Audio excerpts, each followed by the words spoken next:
बिस्मिल्लाहिर्रहमानिर्रहीम। अस्सलाम वालेकुम नाज़रीन, प्रोग्राम में आपको कहेंगे खुशामदीद। मैं हूँ हुमार सलान।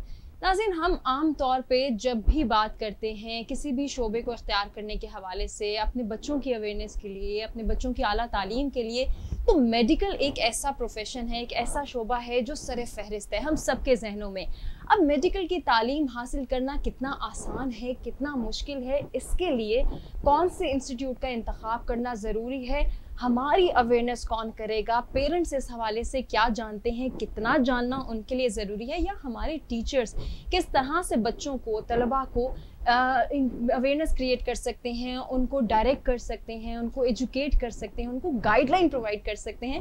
आज के प्रोग्राम में इन तमाम हवालों से हम जो है वो इन डिटेल गुफ्तगू करने जा रहे हैं। और जब भी हम अपने कैपिटल की बात करते हैं, अपने इस्लामाबाद की बात करते हैं, तो माशाल्लाह से यहाँ जितना जोश और जज्बा हमें मेडिकल के स्टूडेंट्स में नज़र आता है, और हमारे डॉक्टर्स जो हैं वो दुनिया भर में अल्हम्दुलिल्लाह अपनी तमाम तर खिदमात जो हैं सरअंजाम दे रहे हैं। इस पर हमें फ़ख्र होना चाहिए और हम फ़ख्र करते भी हैं।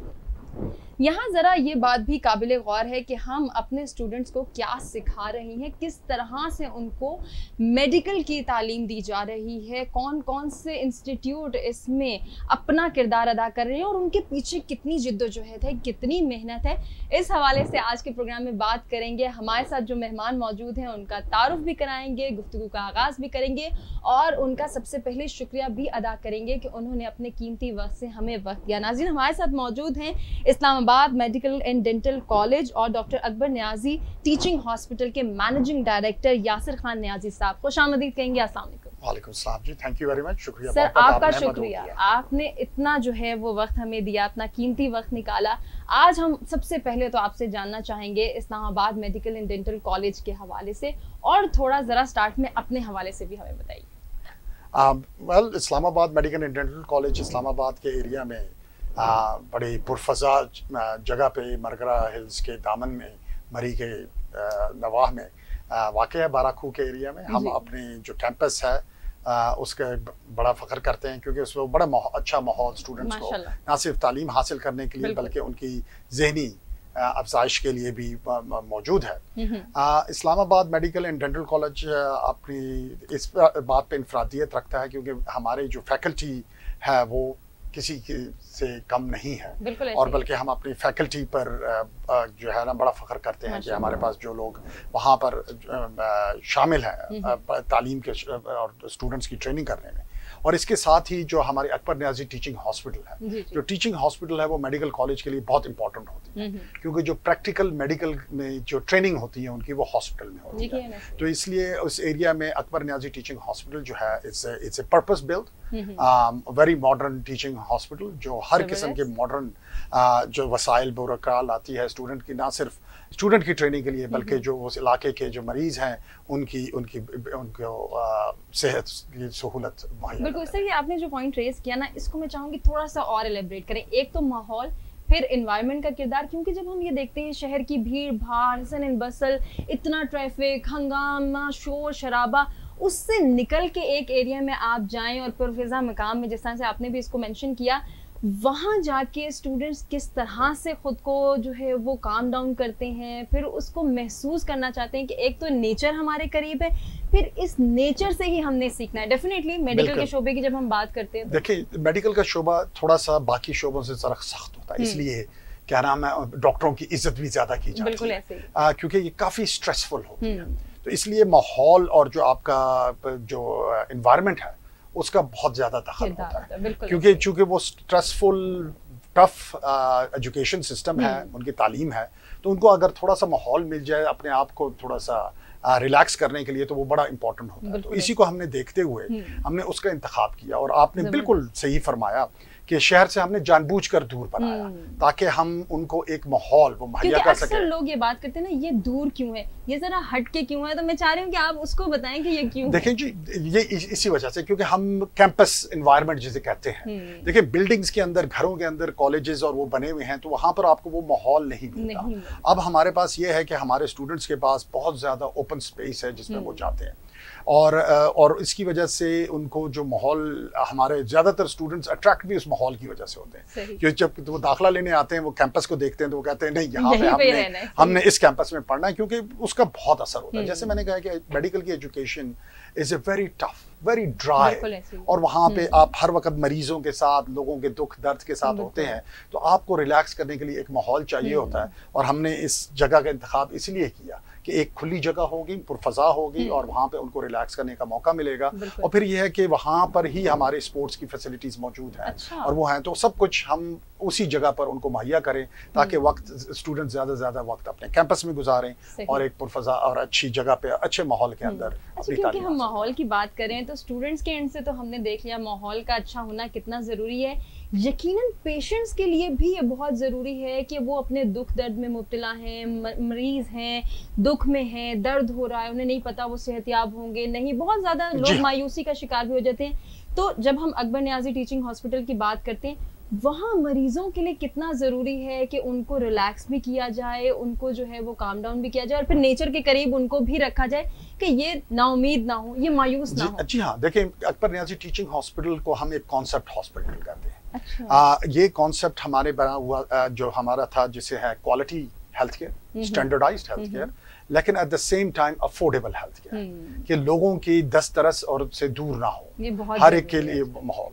और देखें, सिंपल सी बात यह है कि जब हमने इस हॉस्पिटल को डिज़ाइन किया था तो नेचुरल लाइट के यूसेज और माहौल को संभाल की वो थी। हमारे वार्ड्स में आप देखें तो नेचुरल लाइट्स आपको बहुत ज़्यादा मिलेगी। अच्छा। और कोविड के दिनों में हमने इस बात को ख़ास तौर पे महसूस किया, जब हमने जब अगलों के प्यारों को एक आइसोलेट कर दिया गया, जहां वो अपने प्यारों से नहीं मिल सकते थे, वो थे वहां जस्ट मौका मिलना कि वो खिड़की के साथ खड़े होकर बाहर सरसब्जे को देख सके, और या खिड़की के जरिए नीचे अपने रिश्तेदारों और अकरबा को देख सके, उनको इशारा या बात कर सके, वो उनके लिए उनकी सेहतयाबी में उसका बहुत बड़ा किरदार था। वो जो नेचुरल लाइट उनको मिलती थी, जहाँ पे वो थोड़े सी चहलकदमी भी कर लेते, तो उसमें थी बनिस्बत के वो जो वार्ड इन्वायरमेंट होती है। क्योंकि देखें जी, आधा ही क्योर दवाइयों ने होता है, लेकिन ज़्यादातर कोई वो माहौल से भी मिलता है। तो हमारी बेहद कोशिश ये होती है कि नेचुरल लाइट का इस्तेमाल किया जाए, ताकि उनको नेचुरल हवा का इस्तेमाल किया जाए, और क्या नाम है, उसके साथ ही जब वो खिड़की से बाहर देखें तो वो ऐसे ना महसूस हों कि वो एक वार्ड या जेल में है, बल्कि उनको ऐसे लगे कि वो अपने कमरे में घर पे हैं और उनको शीशे से बाहर चीज नजर आ रहा है। ये बहुत ज़रूरी है और आपने माशाल्लाह से बहुत अच्छे से इसको एलिब्रेट किया। ज़रा हम इस तरफ भी आते हैं, क्योंकि मेडिकल की तालीम हासिल करने के लिए तो यकीनन हर कोई जुस्तजू भी कर रहा है, ख्वाहिश भी रखते हैं बहुत सारे पेरेंट्स के हमारे बच्चे डॉक्टर बने। और अक्सर औकात हमारे वक्तों की बात है कि जब भी किसी पेरेंट से पूछा जाता था कि आप अपने बच्चे को या बच्ची को क्या बनाना चाहते हैं, तो पहली बार डॉक्टर बनाना आता था। तो आपके जहन में क्या आइडिया फ्लोट किया, किस तरह से आपने इसको जो है वो मुनफरिद बनाया? मैं बात करना चाह रही हूँ गवर्नमेंट सेक्टर की, क्योंकि हम वहाँ देखते हैं स्टूडेंट्स को बहुत एफर्ट करनी पड़ती है। आज का स्टूडेंट जो है वो इतनी एफर्ट नहीं कर सकता। शायद वक्त का तकाजा ऐसा है कि हम एडवांसमेंट की तरफ जा रहे हैं, टेक्नोलॉजी में आगे से आगे बढ़े, तो हम बहुत क्विक रिस्पॉन्स चाहते हैं। गवर्नमेंट सेक्टर से कितना मुनफरिद है ये प्राइवेट सेक्टर, और फिर आपका हॉस्पिटल? देखिए, पहले तो मैं कहूँगा कि जी जो प्राइवेट सेक्टर है उसकी अहमियत क्या है। देखिए, इस वक्त गवर्नमेंट सेक्टर से ज़्यादा स्टूडेंट्स प्राइवेट सेक्टर में मेडिकल की तालीम हासिल कर रहे हैं। और पाकिस्तान में एक डिलेमा ये है कि पाकिस्तान को इस वक्त WHO के मुताबिक जो मिनिमम क्राइटेरिया है, जो पॉपुलेशन टू डॉक्टर रेशो का, उसके मुताबिक 2.5 लाख मजीद डॉक्टर्स की ज़रूरत है। तो इसलिए जो प्राइवेट मेडिकल एजुकेशन सेक्टर है उसकी अफादियत और उसकी अहमियत से कोई शक नहीं है कि इट्स वेरी इंपॉर्टेंट। एक चीज़ ये है कि गवर्नमेंट सेक्टर के लिहाज से सबसे बड़ी जो फ़र्क है, जिसको हम कहते हैं student to faculty ratio, professor यानी जो हमारे असातिज़ा हैं और उनकी जो रेशो है प्राइवेट सेक्टर के अंदर तकरीबन 1 to 1 है। कि हर स्टूडेंट के लिए, चूँकि हम 100 स्टूडेंट लेते हैं, एक तालीम उस्ताद मौजूद है डिफरेंट लेवल का, जबकि जो रेशो है गवर्नमेंट सेक्टर के अंदर वो 15 to 20 स्टूडेंट पर एक फैकल्टी मेंबर है। तो ये जो इंफरादियत तवज्जो मिलती है, इंफरादी तवज्जो जो स्टूडेंट को मिलती है एक प्राइवेट मेडिकल कॉलेज में या उसके अंदर, वो गवर्नमेंट सेक्टर में नहीं मिलती। आज के स्टूडेंट को अगर हम देखें, वो क्यों, क्या, कैसे पे बहुत गौर करता है। एग्जैक्टली, क्योंकि अब हमारा स्टूडेंट जो है वो डिमांड करता है, वो इंडिविजुअलिटी डिमांड करते हैं।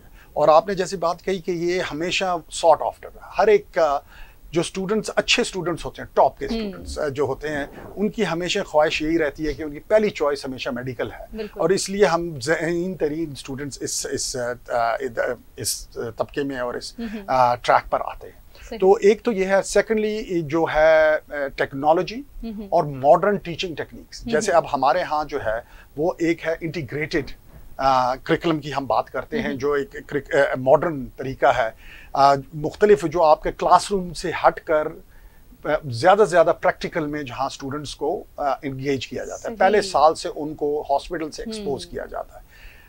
पब्लिक सेक्टर में अभी ट्रेडिशनल चल रहा है, दुनिया बदल गई है, उनकी टीचिंग टेक्निक्स। हम फिनलैंड की मिसाल लेते हैं, जापान की मिसाल लेते हैं कि एक छोटे बच्चे को जो नर्सरी में भी एडमिशन ले रहा है, ये तो बहुत आगे जाके है ना, नर्सरी में भी एडमिशन ले रहा है, तो वहाँ पे भी यही प्रेफरेंस दी जाती है कि इसको हमने थ्योरेटिकल नहीं प्रैक्टिकल की जानिब लेके तो ये इसी तरीके से। तो अब जो है public sector is slow, change बहुत स्लो है, जबकि प्राइवेट सेक्टर चूंकि वो निस्बतन मोर एफिशिएंट है और वो है, तो उसमें ये तब्दीली और अडैप्टेबिलिटी की जो है ना, मॉडर्न टीचिंग टेक्निक्स की सलाहियत ज़्यादा है। और इसी तरह Islamabad medical and dental college ना सिर्फ अपनी करिकुलम जो उन्होंने बनाया उसमें इंफरादियत रखता है, बल्कि टीचर्स जो है हमारी ट्रेनिंग के लिहाज से प्लस टेक्नोलॉजी के लिहाज से जो वहाँ पे इस्तेमाल होती है। जैसे ऑनलाइन एग्जामिनेशन, अब दुनिया में हर जगह पे मेडिकल की ऑनलाइन एग्जामिनेशन हो रही है, स्किल लैब डेवलपमेंट हो गई है, सिमुलेशंस हो गई हैं। तो ये सारी टेक्निक्स हमारे पास मौजूद हैं जो हम एम्प्लॉय कर रहे हैं, जो गवर्नमेंट या पब्लिक सेक्टर में आपको ये अभी दस्तयाब नहीं है। ये टेक्निक्स किस तरह से डॉक्टर्स को काबिल बनाती हैं और वो डॉक्टर्स किस तरह से अपनी खदमात सरअंजाम दे रहे हैं, हम यासिर साहब से मजीद जानेंगे। नाज़रीन, अभी एक ब्रेक के जाने में हम बड़े ब्रेक से वापस आते हैं, कंटिन्यू करते हैं।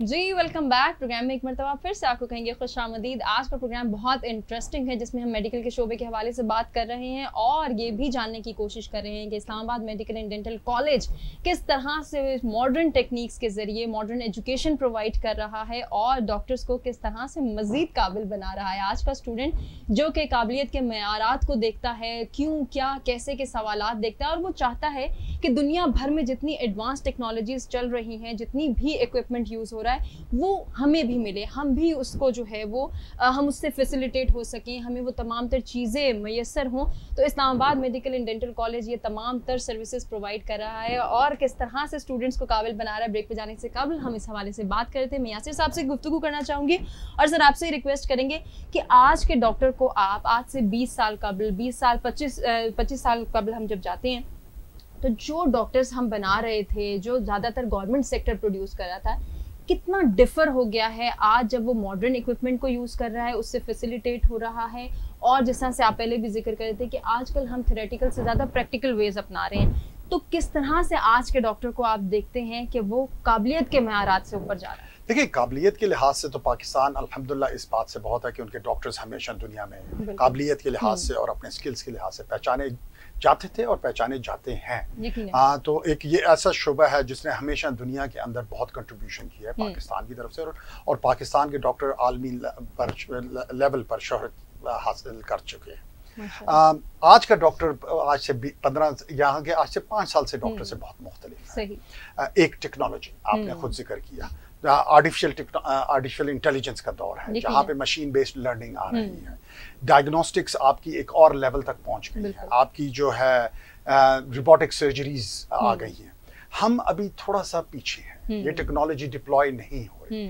ना सिर्फ गवर्नमेंट सेक्टर में, तो चूंकि हम कह सकते हैं कि कैपेसिटी नहीं है इसकी और फोकस नहीं है, इवन हमारे जो प्राइवेट सेक्टर है उसमें भी हम क्या नाम है ये अभी डिप्लॉय नहीं कर सके।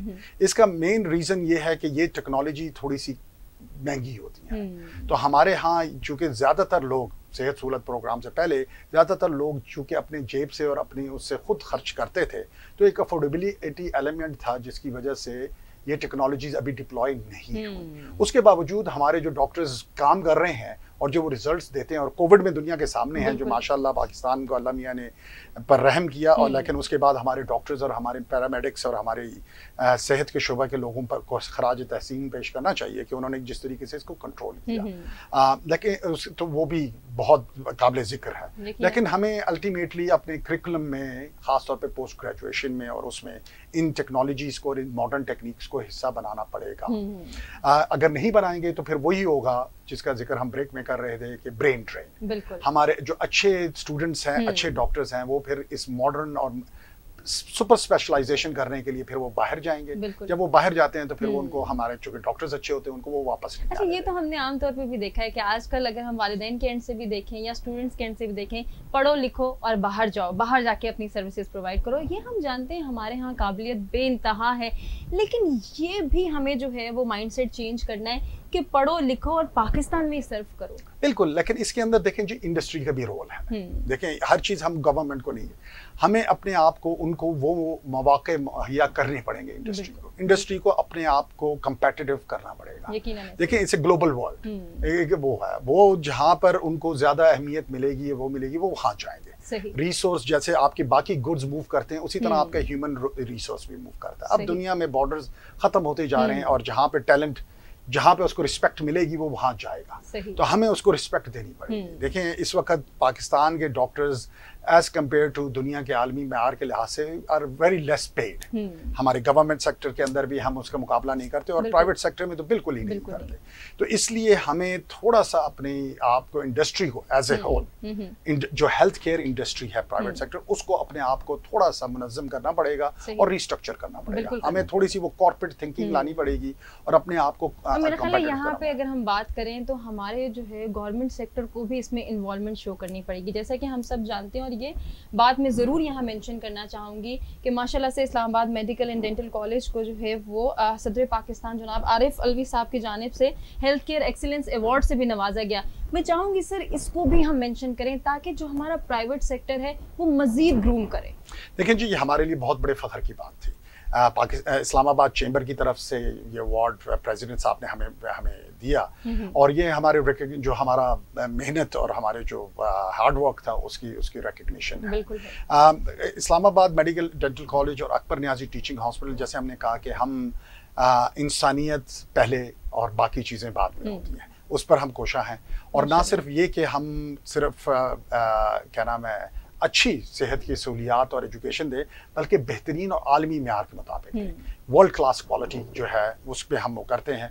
हम इसीलिए ISO सर्टिफाइड सर्टिफिकेशन भी हमारी हॉस्पिटल ने ली। अब मज़ीद आलमी सर्टिफिकेशन जो हैं हम उनकी तरफ जा रहे हैं। और फिर ये है कि जो हमारा कॉन्सेप्ट है अफोर्डेबल हेल्थ केयर का, यानी उसमें कि आप वैल्यू वॉल्यूम प्रोपोजिशन के आप कम से कम कीमत के अंदर ज़्यादा से ज़्यादा वैल्यू पेशेंट को दें, उस पर तो ये उसकी रिकग्निशन है। और हम इस्लामाबाद चेंबर ऑफ कॉमर्स और सदर पाकिस्तान के बहुत ममनून हैं कि उन्होंने हमें ये अवार्ड दिया। माशाल्लाह। अच्छा सर, हम जिस तरह से बात कर रहे हैं माइंडसेट की, हम इससे पहले बात कर रहे थे, एक और माइंडसेट हमारी सोसाइटी में बहुत तेज़ी से मूव होता हमें दिखाई दे रहा है, और शायद इसको भी चेंज करने की ज़रूरत है कि हमारा पब्लिक सेक्टर जो है वो मेरिट बेस्ड है और वहाँ मेरिट को बहुत तरजीह दी जाती है, जबकि प्राइवेट सेक्टर में कोई भी जाके एडमिशन ले ले। मैं चाहूँगी थोड़ा सा यहाँ पे भी हम काउंसलिंग करें, क्योंकि हमारा मकसद पब्लिक अवेयरनेस है, तो यहाँ भी काउंसलिंग की ज़रूरत है कि प्राइवेट सेक्टर भी मेरिट को मलहूज़े खातिर रखता है, और वहाँ पे भी जो है वो तमाम तर स्टूडेंट्स अगर वो उसको प्रेफरेंस दे रहे हैं तो उसकी वजह यही है कि वहाँ मॉडर्न फैसिलिटीज़ हैं। बिल्कुल, आप बिल्कुल सही कह रही हैं जी। मेरिट को कभी नज़रअंदाज नहीं करना चाहिए और उसको हमेशा मुकद्दम रखना चाहिए। लेकिन प्राइवेट सेक्टर के अंदर दो चीज़ें हैं कि हम मेरिट को भी, वहाँ पे एक एलिमेंट ऑफ अफोर्डेबिलिटी भी आ जाती है, जिसकी वजह से थोड़ा सा ये डिस्क्रिमिनेशन का इमेज आता है, क्योंकि अच्छे स्टूडेंट्स होते हैं, कई होते हैं। तो इसलिए हम गवर्नमेंट को हमेशा ये कहते हैं कि आप एनेबलर बने, आप स्कॉलरशिप प्रोग्राम्स वो करें जहाँ पे स्टूडेंट्स आए, वो अप्लाई करें, इर्रिस्पेक्टिव कि वो कहाँ से ताल्लुक है, किस तबका से ताल्लुक है, किस उससे है, वो मेरिट बेस्ड वो करें, और वो फिर उस स्कॉलरशिप को लेकर प्राइवेट सेक्टर में जाएं और दाखिला लें अगर उनको गवर्नमेंट सेक्टर में दाखिला नहीं मिलता, क्योंकि affordability is very big challenge. हाँ, मैं इस बात का भी इस बात पे आपके साथ एग्री करूंगा कि इसमें हमें प्राइवेट सेक्टर को भी, प्राइवेट मेडिकल कॉलेजेस को भी बहुत बड़ा रोल अदा करने की ज़रूरत है। हमें इस जिम्मेदारी को समझना चाहिए और जहां पर स्टूडेंट्स का इस्तेसाल है या उसकी एक्सप्लॉयटेशन है उसको कम करना चाहिए और हमें एक मैकेनिज्म क्रिएट करना पड़ेगा जहां पे हम पाकिस्तान के नौनहार टैलेंटेड स्टूडेंट्स को मौके दें कि वो आगे बढ़ें और मेडिकल की तालीम हासिल कर सकें। बिल्कुल ऐसे ही है। जिस तरह से हम बात कर रहे हैं कि स्टूडेंट्स का इस्तेसाल नहीं होना चाहिए, उनको हमें प्रमोट करना है, अप्रिशिएट करना है, वहीं हम डॉक्टर्स के लिए भी यही कोशिश करते हैं कि उनका इस्तेसाल भी नहीं होना चाहिए। अब जब डॉक्टर्स की बात आती है, पढ़ लिख गए, इतनी मेहनत की और माँ बाप की उम्मीदें भी हैं, खुद भी अपने फ्यूचर को डिज़ाइन कर रहे हैं, आगे बढ़ना चाहते हैं, तो आज का डॉक्टर आपकी नज़र में कहाँ स्टैंड कर रहा है? उसके लिए कितना ज़रूरी है कि वो ये ना समझे कि बस उसने सीख लिया, जितना पढ़ना था पढ़ लिया, अब उसे आगे भी अपनी सर्विसेज को प्रमोट करना है, आगे भी सीखना है। जरा इस पॉइंट ऑफ व्यू को भी मैं चाहूंगी। देखिए जी, मेडिकल प्रोफेशन की एजुकेशन की एक सबसे बड़ी मुश्किल बात ये होती है कि वो कभी ख़त्म नहीं होती। इट्स ए कंटिन्यूअस प्रोसेस, क्योंकि हर रोज़ नई बीमारी आ रही है। जैसे हमने देखा कोविड, दुनिया को नहीं पता था, मुतारिफ नहीं हुई, लेकिन दुनिया ने रिएक्ट किया। वैक्सीनेशन, जितनी स्पीड में वैक्सीन डेवलप हुई और हमारे मार्केट में आई और जिसने अब हमें एक दफ़ा फिर मौका दिया कि हम एक निस्बतन नॉर्मल लाइफ गुजार सकें, वो है। तो medical is an ever evolving system. तो डॉक्टर्स के लिए बहुत ज़रूरी है कि वो आप अपने आप को मॉडर्न टेक्निक्स, मॉडर्न डिजीज़ और उससे अपने आप को क्या नाम है, हर वक्त अवेयर रखें और तालीम हासिल करते रहें, अपने आप को इंगेज रखें। और ये बहुत ज़रूरी है। और नए आने वालों को भी अप्रिशिएट करें, उन्हें भी मौका दें। ऐसा नहीं कि उनको जो है लेट डाउन करें उनको, बल्कि उन्होंने मोटिवेट करना है, सपोर्ट करना है उनको। बिल्कुल जी, रोल मॉडल्स हमें उनको बनना पड़ेगा जो नए लोग आ रहे हैं।